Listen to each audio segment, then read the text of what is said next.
Friends, आज हम बात करेंगे जीटीएल इंफ्रास्ट्रक्चर लिमिटेड के बारे में। और जैसा कि हम लोग ऑलरेडी जानते हैं कि स्टॉक में आज के दिन भी हमें एक अपर सर्किट लगता हुआ दिखलाई दिया। तो ये अपर सर्किट लगने का पीछे आखिर वजह क्या है? ऐसा क्या हो गया इस स्टॉक में कि अचानक से ये स्टॉक अपर सर्किट पे अपर सर्किट लगाए जा रहा है? क्योंकि अगर हम लोग एक महीने पहले रिकॉल करें तो एक महीने पहले भी इस लेवल को ये टच कर कर फिर इसमें हमें एक गिरावट देखने को मिली और ये स्टॉक क्लोज टू ₹1.70-75 के करीब पहुंच गया था। अभी जिस लेवल में है उस लेवल से तो अभी अचानक से ऐसा क्या हो गया कि फिर से ये स्टॉक उस लेवल में आ गया, फिर से ये स्टॉक ₹2.10 के लेवल में ट्रेड कर रहा है। तो इन सारी चीजों को हम लोग इस वीडियो के माध्यम से जानेंगे और काफी सारे अपडेट्स है, काफी सारे न्यूज है इस स्टॉक को लेकर, जिन्हें जानना आप सभी लोगों के लिए बहुत ही जरूरी रहेगा अगर आप स्टॉक में इन्वेस्टेड हो या फिर सोच रहे हो नए सिरा से इन्वेस्ट करने का। तो वीडियो को स्किप ना कर पूरा देखो ताकि आप चीजों को सही से समझ पाओ और अपनी एक खुद की इन्वेस्टमेंट डिसीजन ले पाओ। लेकिन दोस्तों, मेरी आपसे एक ही रिक्वेस्ट रहेगी कि चैनल को सब्सक्राइब और वीडियो को जरूर से लाइक कर देना ताकि आपको इस तरह की अपडेट्स रेगुलर बेसिस पर मिलती रहे।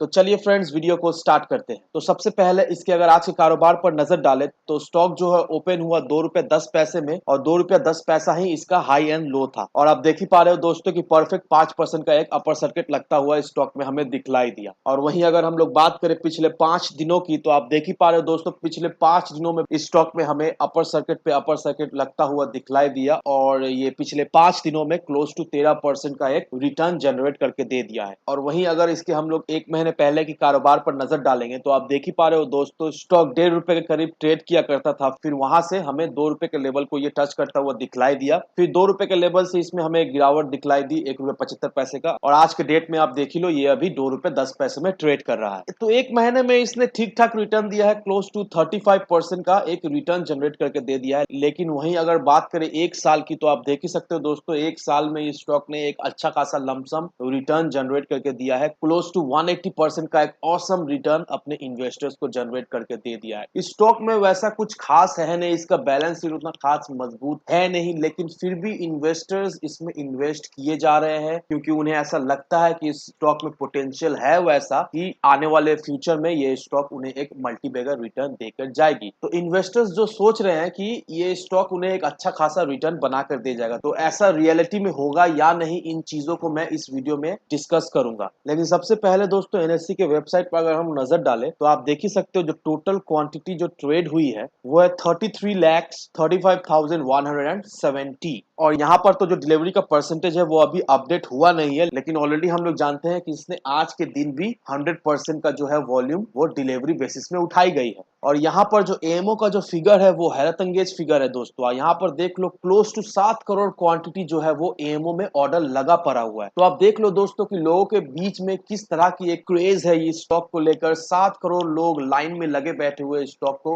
खरीदने के लिए मुंह मांगी दाम में। तो ऐसा इस स्टॉक में हुआ क्या, ऐसा ये क्या कर दिया कि इस स्टॉक में अचानक से हमें एक रैली दिखलाई दी और ये रैली आखिर कब तक जारी रहेगी, इसका टारगेट क्या निकल कर आ रहा है, इसे हम लोग इस वीडियो में जानेंगे। तो सबसे पहले दोस्तों इन शॉर्ट हम लोग जान लेते हैं कि ये कंपनी आखिर करती क्या है। जो कंपनी है वो टेलीकॉम टावर कंपनी है और इसका जो हेडक्वार्टर है वो मुंबई महाराष्ट्र में है और इसका 28,000 जो टावर्स है वो लोकेटेड है 22 टेलीकॉम सर्कल्स इंडिया में। बेसिकली दोस्तों ये सर्विसेज प्रोवाइड करती है वो 2G 3G और 4G सर्विसेज जो है वो प्रोवाइड करती है। और हम लोग ऑलरेडी जानते हैं फिलहाल अब तक जो है वो 4G सर्विसेज ही अवेलेबल है, 5G जो है अभी पूरी तरीका से आया नहीं है। लेकिन हम लोग ऑलरेडी जानते हैं कि टेलीकॉम कंपनीज ऑलरेडी 5G में काम कर रही और मोस्ट प्रोबेबली दोस्तों कुछ सिटीज में जैसे मुंबई हुआ, दिल्ली हुआ, कोलकाता हुआ, पुणे हुआ, हैदराबाद हुआ, तो ये सब सिटीज में जो है वो 5G टेस्टिंग होगी और उसके बाद जब टेस्टिंग जब सक्सेसफुल हो जाएगा तो ऑल ओवर इंडिया में ये रोल आउट हो जाएगा। और अब देख लीजिए दोस्तों इसके क्लाइंट्स कौन कौन है। इनके क्लाइंट्स है BSNL, Airtel, Jio, Tata communication, Vodafone India. That means दोस्तों कोई भी ऐसा ऑपरेटर नहीं है जिनके पास से इसको बिजनेस नहीं मिलती है। लेकिन दोस्तों इतना अच्छा क्लाइंट होने के बावजूद भी इसका बैलेंस शीट को अगर हम लोग देखेंगे दोस्तों तो बैलेंस शीट में दूर दूर तक कहीं भी कोई भी पॉजिटिवनेस हम लोग को दिखलाई नहीं दे रही है।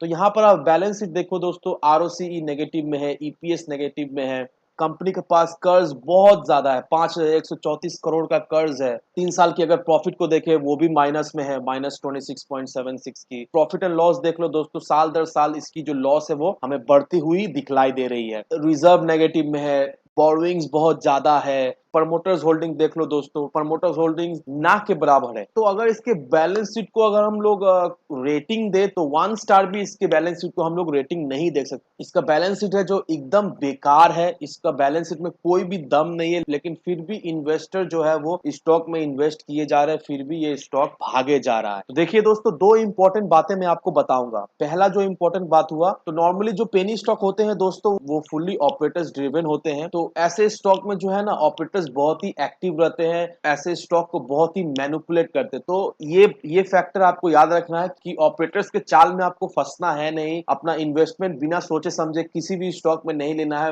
विदाउट एनी कंफर्मेशन कि स्टॉक भाग रहा है तो क्यों भाग रहा है, गिर रहा है तो क्यों गिर रहा है, फ्यूचर क्या है। और दूसरा जो पॉइंट, जो सबसे इंपॉर्टेंट पॉइंट है दोस्तों, कि जो 5G है वो हमारा फ्यूचर है, और 5G में बहुत जोरों शोरों से सारे कंपनी, सारे टेलीकॉम प्रोवाइडर्स जो है वो काम कर रही है। और आने वाले कुछ सालों में जो 5G है फुल रोल आउट हो जाएगी। तो 5G जब रोल आउट होगी, जब 5G का जो फुल जो सेटअप होगा वो फुल दम में जब ऑल ओवर इंडिया में सेट होने लगेगा, तो इस तरह की जो कंपनीज है जीटीएल इंफ्रास्ट्रक्चर को, तो इस तरह की कंपनीज को बहुत ही ज्यादा बेनिफिट मिलेगी। तो ये फैक्टर को आपको कंसीडर करके स्टॉक में इन्वेस्ट करना है। और दोस्तों एक बात का ध्यान रखिए कि अपना सारा पैसा उठाकर एक स्टॉक में ना डाल दे, क्योंकि ये स्टॉक बहुत ही हाई रिस्क स्टॉक है और स्टॉक में कुछ भी उतना कुछ खास हलचल हमें दिखलाई दे नहीं रही है। बहुत ही हाई रिस्क स्टॉक है, तो लिमिटेड अमाउंट आप इस स्टॉक में इन्वेस्ट करें। तो अब देखिए दोस्तों, अगर इसके हम लोग चार्ट पैटर्न को गौर से देखेंगे तो स्टॉक इस रेंज में जो है वो काफी दिनों से कंसोलिडेट कर रही है।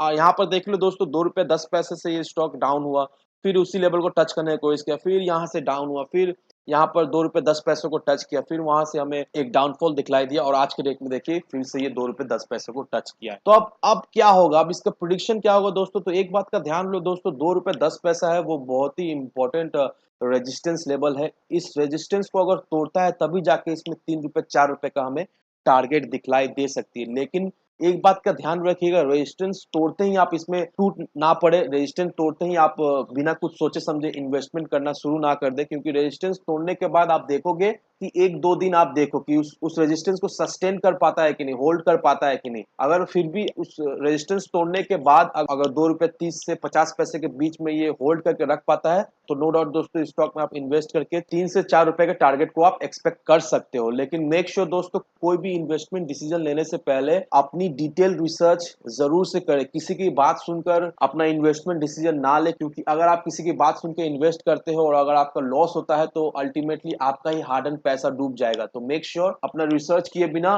किसी की बात सुनकर इन्वेस्टमेंट डिसीजन ना ले। वीडियो अगर आपको पसंद आए तो लाइक शेयर सब्सक्राइब जरूर से करना। तो चलिए फ्रेंड्स, मिलते हैं हम अगले वीडियो में।